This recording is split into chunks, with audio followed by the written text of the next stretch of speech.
Shalom. Ya. Senang sekali Bapak Ibu Saudara sekalian kita kembali berbakti di hari Tuhan.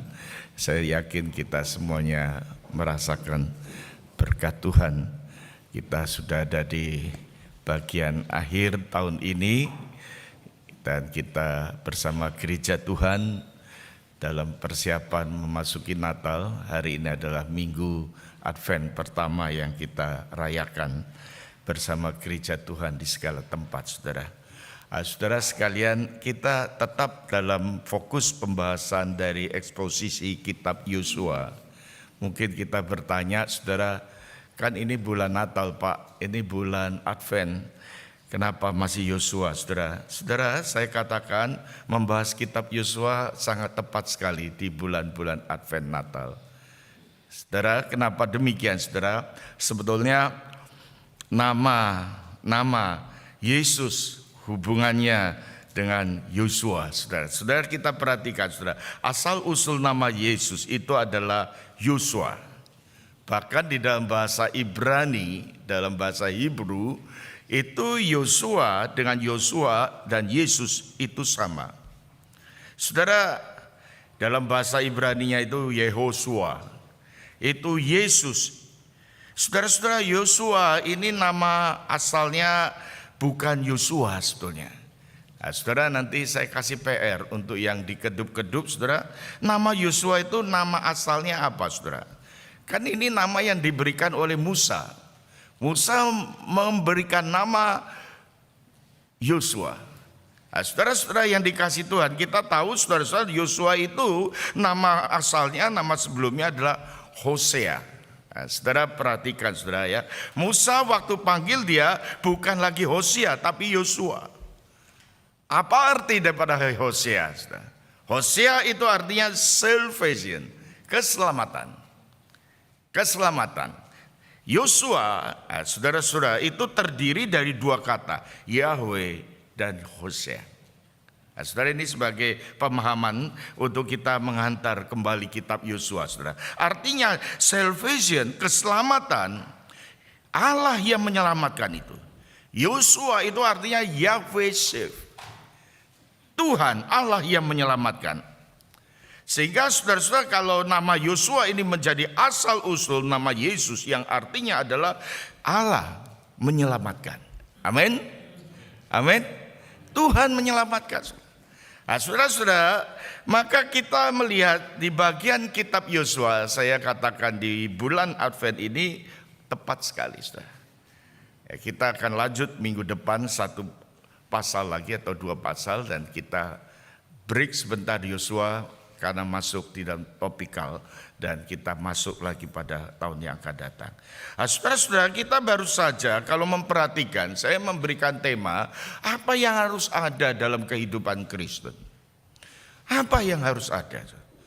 Saudara, secara fisik, secara biologis, kita hidup itu perlu. Yang pertama, saudara, tentu oksigen, udara, makanan, ini harus ada, saudara.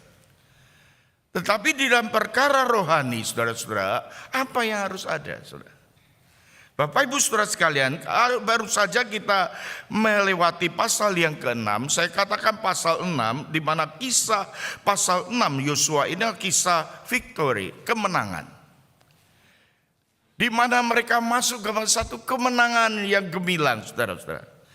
Tetapi saudara-saudara, kita ingat, saya enggak bahas semuanya pasal 7 dan 8 karena waktu. Pasal 7 ini adalah kisah sebaliknya, kisah kekalahan. Kekalahan umat Israel, saudara. Bapak Ibu Saudara sekalian, saudara, perhatikan, saudara, dekat sekali antara pasal 6 dan pasal 7 itu dekat sekali. Baru saja mereka menang, baru saja mereka naik, baru saja mereka mendaki. Sekarang dikatakan di pasal yang ke-7 mereka mengalami kekalahan. Saudara-saudara, saya merenungkan ketika bagian ke bagian ini, saudara, bukankah ini gambaran kehidupan kita? Bukankah ini gambaran kisah kehidupan saudara dan saya? Suatu saat kita naik, kita mendaki, kita meraih kesuksesan, kita mengalami kebaikan. Tetapi di saat-saat berikutnya kita bisa jatuh, kita bisa tergelincir, bahkan kita bisa masuk di dalam dosa, kekelaman dosa. Saudara-saudara, inilah Israel, saudara-saudara. Kemenangan gemilang, tetapi pada saat di pasal yang ke-7 kita melihat kekalahan telak. Kekalahan total, saudara. Mereka ketika menghadapi Yeriko mereka kuat dan mereka menang, saudara-saudara. Tetapi ketika menghadapi kota Ai, dikatakan kota Ai itu kota yang kecil. Bukan kota militer yang gede, yang kuat, yang kokoh. Kota yang kecil yang disebut dengan perbandingannya antara kota ibu kota dengan kota kecil, kota yang saya sebutkan dengan desa, saudara-saudara. Saudara, kenapa justru dengan perkara menghadapi kota Ai mereka kalah, saudara?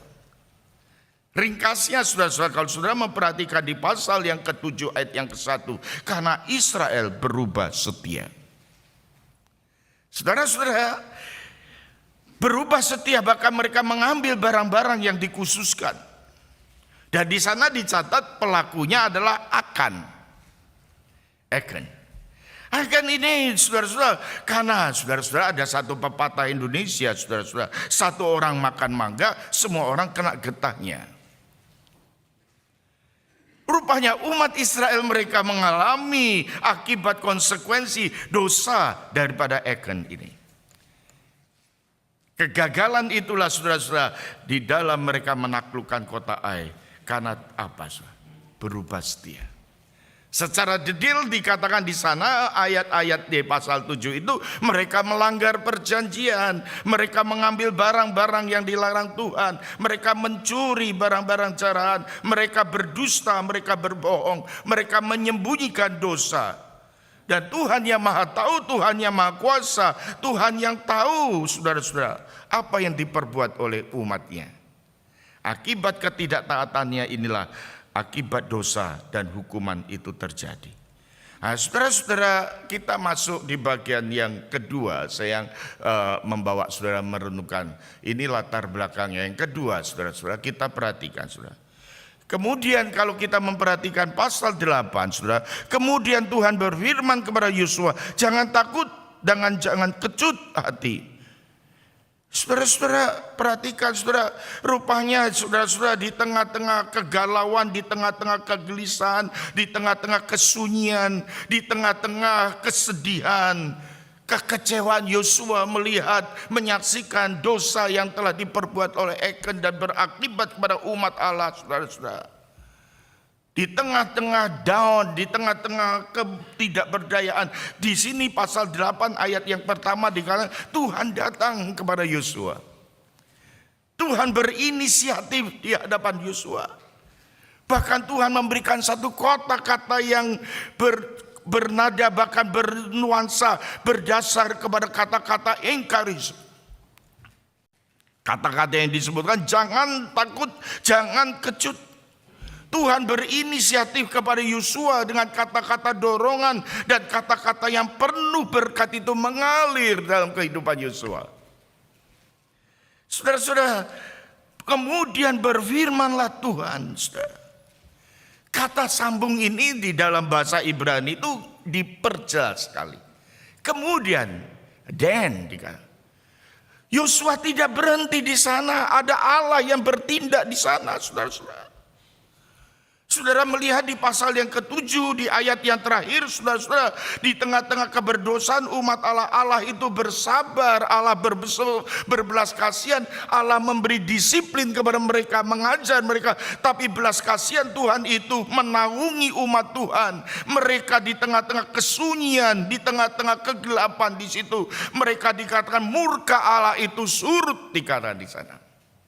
Murka Allah surut kita baca di ayat 26 pasal 7 tadi.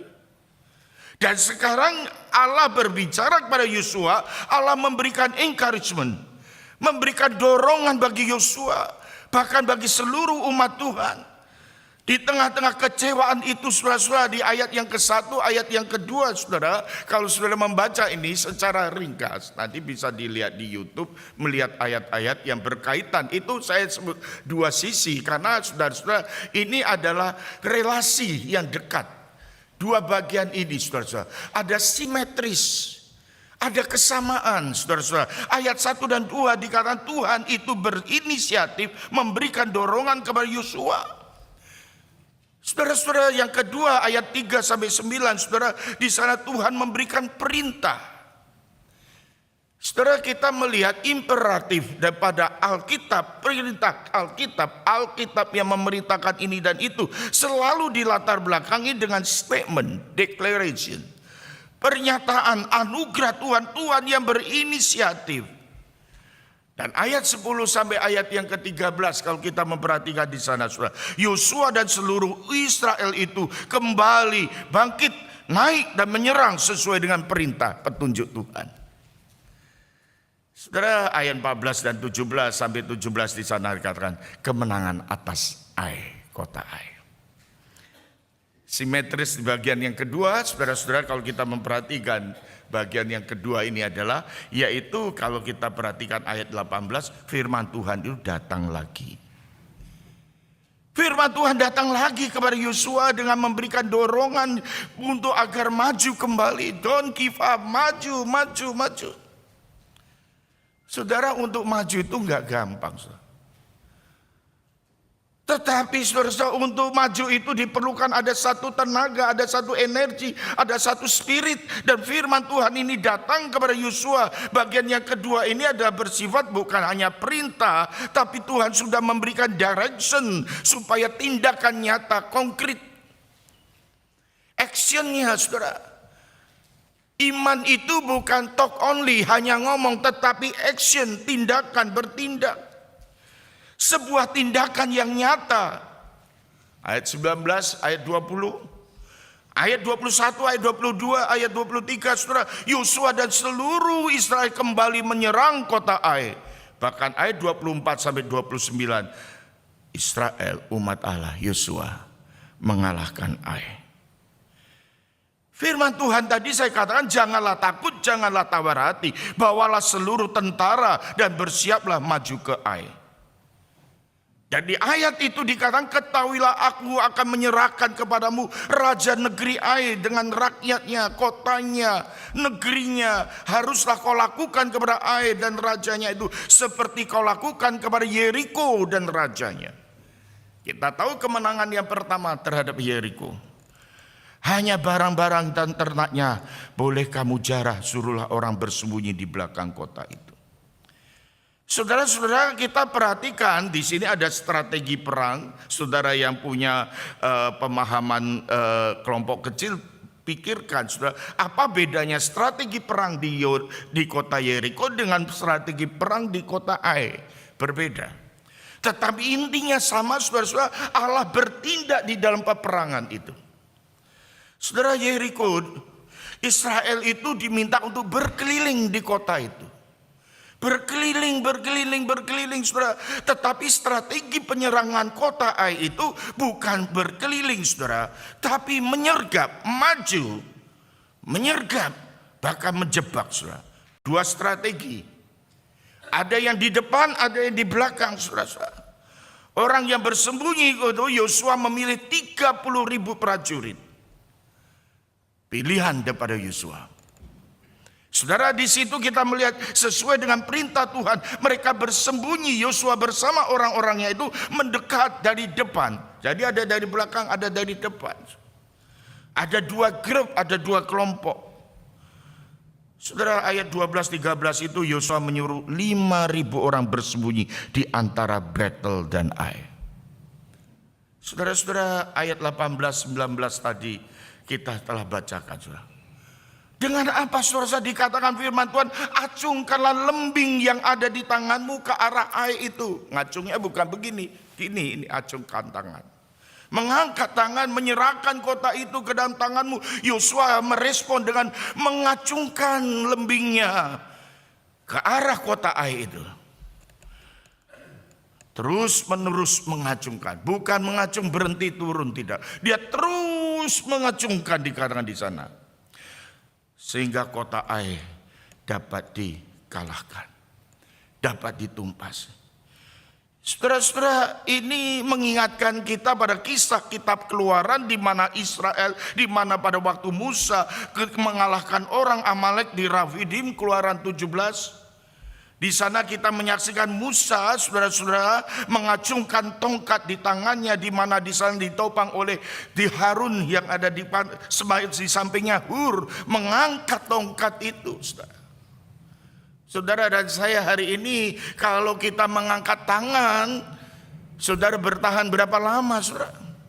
Sendiri, saudara. Saya coba-coba, sekarang saya belum tua sekali, tapi saya sudah enggak muda, saudara.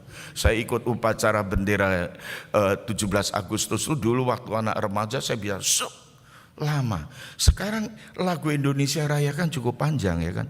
Indonesia tanah airku. Udah agak turun sedikit. Tanah tumpah darahku. Angkat lagi.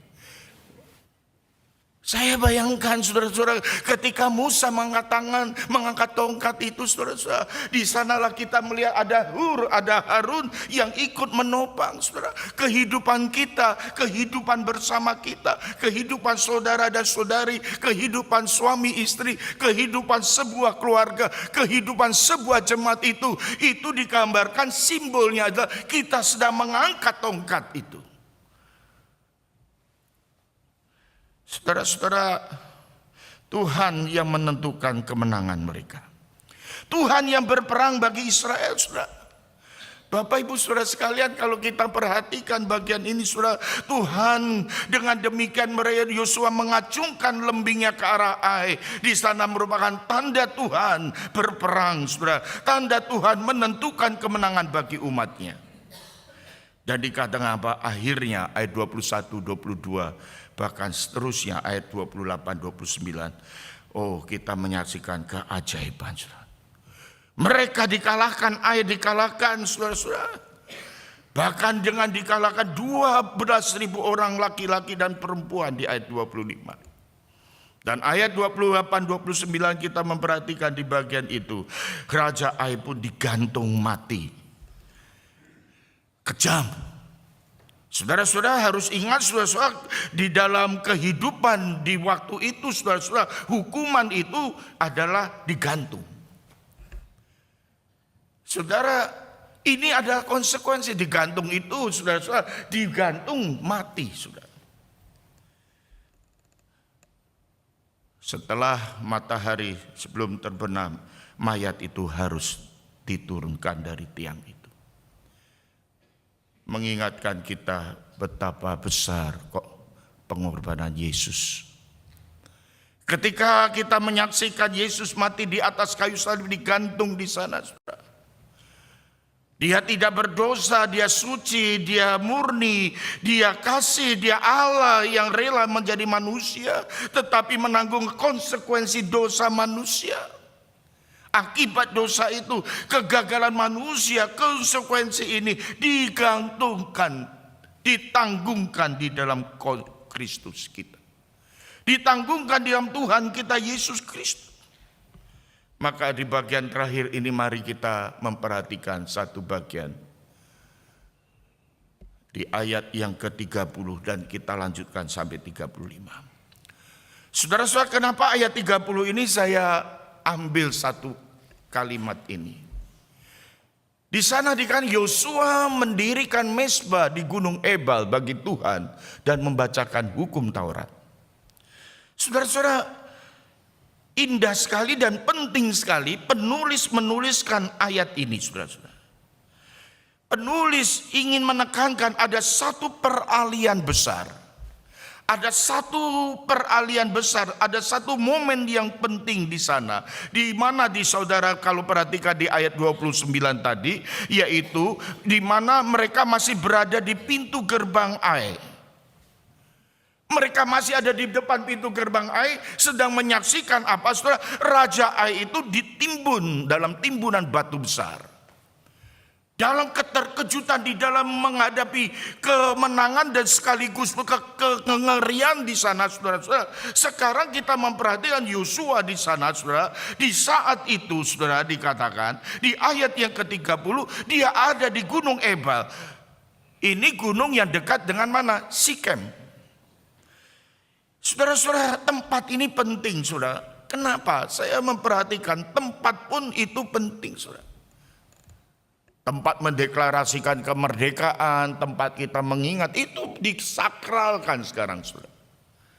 Tempat di mana mayat-mayat yang ditimbun di sumur dari akibat peristiwa gerakan 30 September PKI.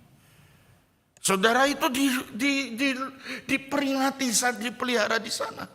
Sikem itu adalah tempat penting mengingatkan bagaimana Allah berbicara, berjanji kepada siapa? Abraham. Kepada siapa? Kepada Yakub. Saudara, berada di Gunung Ebal membacakan hukum Taurat, saudara. Saudara-saudara, kita tahu kota ini jaraknya, saudara, saya coba utak-utik peta itu. Walaupun saya pernah pergi ke Israel berkali-kali, dan saya perhatikan berapa jauh sih, saudara, dari Ai itu sampai ke Sikem, dekat Sikem, saudara, 32 kilo, saudara. Saudara-saudara, di sebelah utara kota Ai itu ditempuh perjalanan yang jauh, saudara. Kenapa? Pertanyaan kenapa dengan demikian ini, saudara-saudara, Yosua memberikan satu peristiwa dicatat oleh penulis untuk dicatatkan, untuk dilihat, saudara. Tentu ada sesuatu yang penting sekali.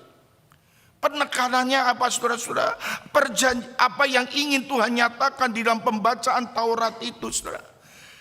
Apa yang Tuhan inginkan ketika mezbah itu didirikan, saudara-saudara. Yosua melakukan satu tindakan yang tepat sekali, saudara-saudara, yaitu penekannya adalah memulihkan kembali relasi dengan Tuhan. Mengembalikan relationship dengan Tuhan. Karena apa, saudara-saudara? Kita menyaksikan dari apa kondisi yang mereka hadapi. Mereka sudah terancam hancur. Mereka sudah terancam bubar karena dosa dan insiden di Ai itu. Saudara-saudara, perjanjian harus diperulihkan kembali. Harus diperbaharui kembali. Israel perlu merededikasi kembali. Dan perlu memperbaharui, memulihkan relasi sebagai prioritas kehidupannya. Saudara-saudara, ini penting bagi umat Tuhan. Dan saya yakin bagi saudara dan saya, karena kekristenan itu definisinya, saya seringkali pakai kalimat ini, saudara. Definisi kekristenan itu bukan sekedar agama, bukan sekedar dogma, doktrin, ajaran, etika, tidak. Inti daripada definisi kekristenan adalah relasi. Relationship antara pribadi dengan Tuhan, antara kita dan Tuhan, antara saudara dan Tuhan. Itu kekristenan. Sehingga kita itu di dalam segala perkara itu menekankan relasi ini dengan Tuhan. Saudara dan saya ini, hidup kita itu bergantung kepada relasi kita dengan Tuhan. Maka kalau ada orang Kristen yang tidak berdoa, wah, saya meragukan apakah dia sungguh-sungguh Kristen. Relasi, relationship. Bapak Ibu saudara sekalian, Tuhan Yesus pernah berkata dengan satu kalimat yang jelas sekali, apalah gunanya kita memiliki segala sesuatu yang ada di dunia ini, tapi kehilangan nyawa kita, saudara. Relasi dengan Tuhan itulah kunci kesuksesan Israel, itulah kunci kesuksesan umat Tuhan. Relasi dengan Tuhan itulah yang menjadi syarat mutlak. Syarat mutlak yang harus ada dalam kehidupan orang percaya. Relasi itu. Enggak peduli apapun situasi kondisinya, enggak peduli apapun engkau dan saya sedang sukses, atau sebaliknya kita sedang dalam keadaan terpuruk, dalam keadaan di masa krisis, penuh pergumulan, ada sakit, ada kekecewaan, bahkan kita dimusuhi orang. Apapun kondisinya, Alkitab firman Tuhan mengingatkan yang terpenting relasi kita dengan Tuhan itu harus terpelihara selalu. Tidak ada yang lainnya yang lebih penting daripada relasi. Tidak ada yang lebih penting daripada relasi kita melalui firman Tuhan, ketaatan kita melalui firman Tuhan. Relasi dengan Tuhan itu prioritas hidup kita. Amin. Amin. Ayo kita ikuti ya kalimat pendek ini. Relasi dengan Tuhan prioritas hidup kita. 1, 2, 3. Relasi dengan Tuhan prioritas hidup kita. Dan ini saudara-saudara klimaksnya kalau kita memperhatikan. Klimaks dari semua ini saudara-saudara kita memperhatikan tadi ayat 33 sampai 35. Kita memperhatikan saudara muncul perhatikan kata seluruh. Ya, di dalam terjemahan terjemahan baru maupun terjemahan lama saudara dikatakan seluruh, ada kata seluruh orang Israel, seluruh jemaat. Dikatakan segala, ada kalimat seluruh, segala, segala tertulis, segala perintah. Ada beberapa kali kata ini segala perkataan, 5 kali paling tidak sudah menemukan kata penting seluruh. Ini klimaks. Jadi saudara-saudara aplikasinya saudara, hukum itu bukan sekedar kata-kata saja. Tetapi ini bersifat personal dari Yahweh kepada umatnya. Kehidupan orang percaya saudara dan saya dimulai dari anak-anak, mulai dari ibu-ibu, dimulai dengan keluarga, bahkan sampai ke para pendatang. Itu mereka mengalami yang namanya menerima perjanjian, ikatan perjanjian yang didasarkan relasi itu. Dan saudara-saudara perjanjian dengan Tuhan, kata yang berkait dengan relasi ini, saudara-saudara, perjanjian dengan Tuhan ataupun relasi dengan Tuhan itu harus kita pelihara. Saudara. Pelihara dengan setia, pelihara dengan tekun, supaya itu tetap fresh, tetap segar, tetap hidup dalam kehidupan saudara dan saya. Maka saudara-saudara didirikan mezbah di sana dikatakan. Kita perlu dikatakan hidup umat Tuhan yang bisa naik dan turun, bisa kadang-kala menang, bisa kadang-kala kalah. Di sana Yosua menyadari perlu ada pembaruan perjanjian, pembaruan relasi. Bukan sekali saja, tapi terus menerus. Bukan sekali saja, bukan 2 kali saja, bukan 3 kali saja. Memperbaharui relasi itu terus menerus. Maka liturgi ibadah kita selalu ada kesempatan untuk doa pengakuan dosa. Bapak ibu saudara sekalian, relasi itu bukan diperbaharui hanya 1, 2, 3 kali saja. Terus menerus seumur hidup kita. Kita karena apa saudara? Kita itu imannya gampang goyah. Saudara dan saya gampang lemah. Kita bisa jatuh menghadapi kota yang kecil, menghadapi cobaan yang kecil. Kita bisa tergelincir saudara. Akan itu kurang sabar orangnya. Bukankah ada berkat yang lebih besar yang kita saksikan di pasal ke-8? Saudara dan saya itu kadang-kadang kita orang yang tidak sabar menantikan Tuhan, saudara. Dan akibat konsekuensinya fatal di sana. Hukuman, disiplin. Saudara-saudara, iman kita bisa goyah, bisa lemah, kita bisa jatuh di dalam dosa, kita bisa gagal. Tapi Tuhan mengasihi saudara dan saya. Dia mengasihi, tetap setia mengasihi kita. Tuhan akan mengajar kita, mendisiplin kita. Tuhan tetap mengajar kita. Setelah itu dikatakan di sana saudara, firman Tuhan mengatakan Roh Kudus diberikan kepada saudara dan saya untuk kita insyaf, untuk kita bertobat. Tuhan mau panggil kita pulang kembali. Kita diperbaharui lagi, kita divalidasi lagi. Saudara, kebaktian setiap minggu itu penting. Saudara dan saya tidak boleh mengabaikan ibadah-ibadah yang ditetapkan.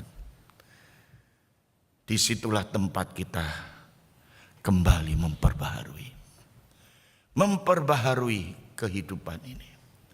Terus menerus tanpa terasa saudara-saudara, saya baru saja seakan-akan baru memimpin ibadah pembukaan tahun. Sekarang sebentar lagi, berapa minggu lagi, saya dan saudara akan menutup tahun 2025.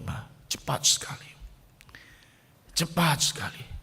Time is flies. Saya ketemu anak-anak remaja pemuda di sini. Itu dulu waktu lahir, rata-rata saya sama istri itu berkunjung ke rumah sakit. Saya gendong dia. Sekarang dia sudah studi, sudah kuliah, sudah bekerja. Saudara, waktu itu cepat sekali. Tetapi di waktu yang cepat itu, saudara-saudara, di saat kehidupannya seakan-akan rutin setiap hari, hal-hal yang Israel perlu perhatikan di Sikem, di dekat Sikem itu apa, saudara? Carilah dan inginkanlah berkat Tuhan. Saudara dan saya, saudara-saudara, kita perlu, saudara, kita mendengarkan firman Tuhan, kita mendapatkan firman Tuhan, kita membawa korban persembahan, kita menerima berkat Tuhan di setiap minggu kita lakukan, saudara-saudara. Ini Yosua pasal 8, perikop ini berakhir dengan kita lihat, saudara-saudara, yaitu bergantungnya mereka kepada relasi penuh dengan Tuhan, saudara.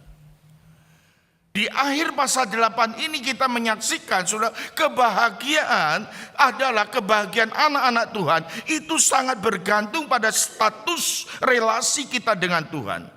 Status perjanjian kita dengan Tuhan. Di Gunung Ebal kepada orang Israel dibacakan hukum Taurat. Apa hukum Taurat itu, saudara? Di ayat 34 itu dikatakan ada berkat, ada kutuk. Ini persis sekali dibacakan di Imamat 26, Ulangan pasal 28 dibacakan oleh Yosua juga di sana. Saudara, dibacakan berkat dan kutuk, segala hal yang baik yang Tuhan janjikan bagi umatnya yang setia. Saudara-saudara, dikatakan dia akan mengalami berkat.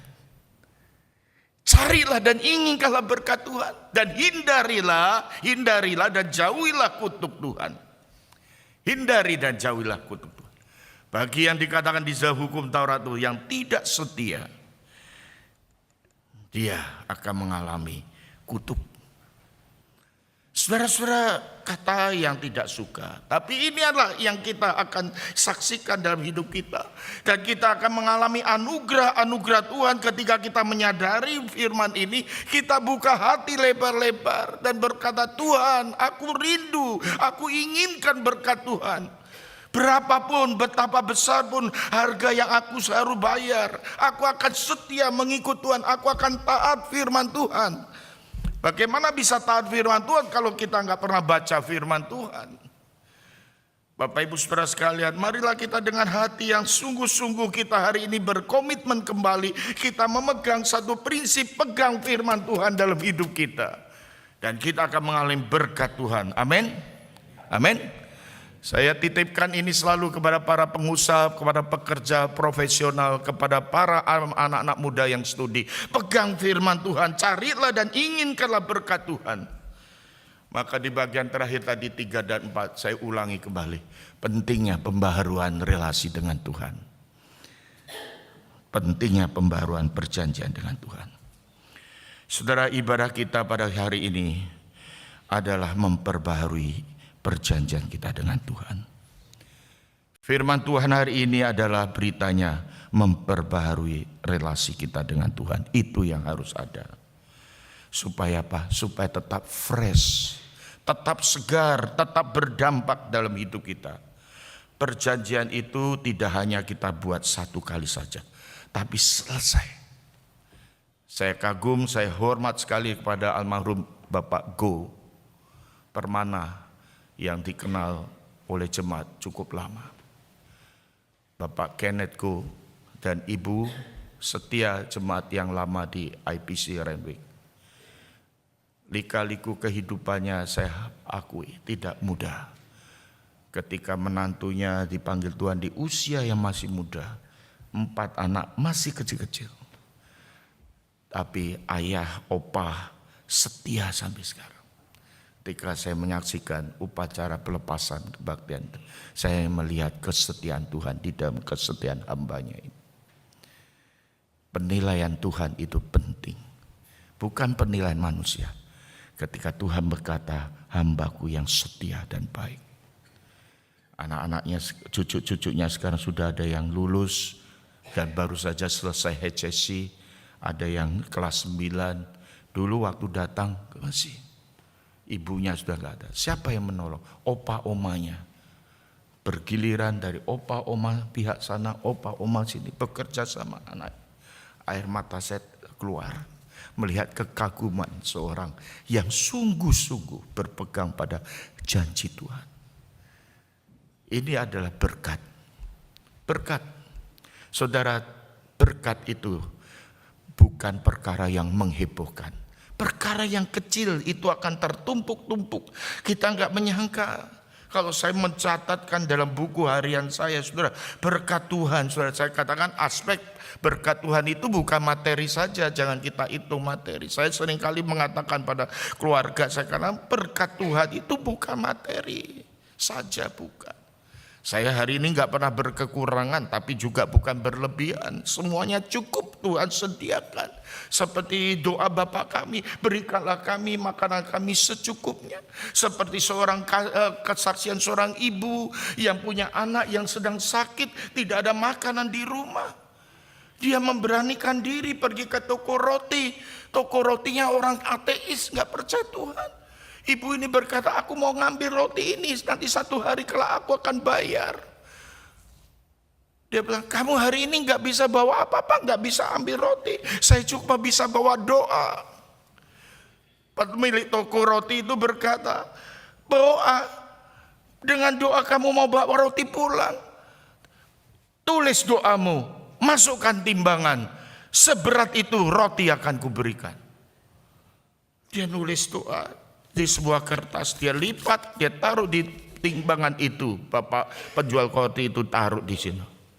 Heran sekali, saudara, roti ditaruh di sana, saudara. Apa yang terjadi? Tidak goyah, terus ini kertas yang seenteng ini begitu besar sampai penuh tempat roti itu. Tak goyah. Tapi karena kalah bicara, pemilik toko itu berkata, ambillah roti itu. Tapi pemilik toko itu heran juga, dia pikir, apa sih, surat apa, kertas apa? Isinya doa Bapa kami, berikanlah kami pada hari ini makan kami yang secukupnya. Sang pemilik toko penasaran lagi, dia buka timbangannya, dia rupanya timbangannya rusak. Saudara bilang, kebetulan rusak Pak. Kalau nggak rusak nggak dapat roti. Ya saudara-saudara, di dunia ini penuh dengan kebetulan. Kalau kebetulan dengan betulan, kebetulan dan kebetulan itu betulan. Amin. Tuhan itu betulan. Dia berperang, bertindak. Saudara, biarlah kita memperbaharui perjanjian dengan Tuhan. Perjanjian dengan Tuhan dengan intim. Kira Tuhan memberkati kita. Tuhan menolong kita. Mari kita tundukkan kepala, kita berdoa, ikuti doa ini kalimat demi kalimat. Mari saudaraku. Bapa surgawi. Mari ulangi 1, 2, 3. Bapa surgawi. Kami menyerahkan diri kami kepada Tuhan. Pada saat ini kami memasuki minggu Advent yang pertama. Kami diingatkan betapa pentingnya relasi dengan Tuhan.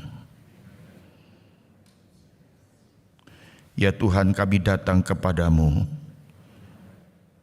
Kami tahu Tuhan memperbaharui perjanjian-Mu kepada kami. Tuhan memperbaharui relasi kami dengan Tuhan. Kami datang di dalam doa kami. Saya telah jatuh dalam dosa.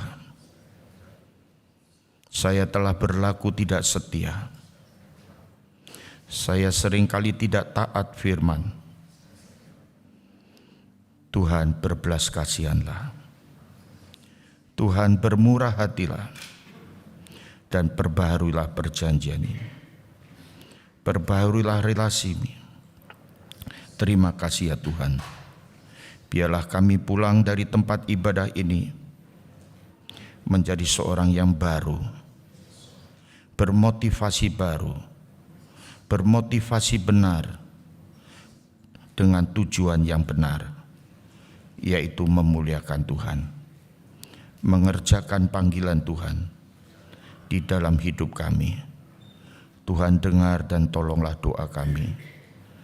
Dalam nama Tuhan Yesus yang telah mengajarkan kami berdoa bersama-sama.